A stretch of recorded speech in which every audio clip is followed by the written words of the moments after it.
జంతువులు పోవడానికి ఒక్కటే గుణమైతే మనిషి పోవడానికి 5 గుణాలు ఉన్నాయిరా బాబు. అయినప్పటికీ మనిషి చాలా గొప్పవాడని ఇందాకటి ఉపనిషత్తు తైత్తిరీయం చెప్పిన మాటది. ఏమిటది?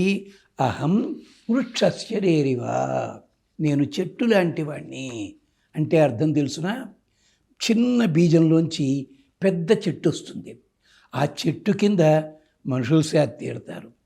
చెట్టు కొమ్మల్లో పక్షులుంటాయి, చెట్టు తొర్రల్లో చిన్న చిన్న జంతువులు ఉంటాయి, చెట్ల మీద పక్షులన్నీ హాయిగా తిరుగుతుంటాయి. ఇదే మనకి మిత్రలాభం లాంటి వాటిలో గోదావరి తీరమందు పెద్ద జువ్వి చెట్టు కలదు అని చెప్పారు. అంటే మనిషి అన్నవాడు గనక సక్రమంగా ఎదిగినట్టయితే ఆ మనిషిని ఆధారంగా చేసుకుని 10 రకాల వాళ్ళు బతుకుతారు.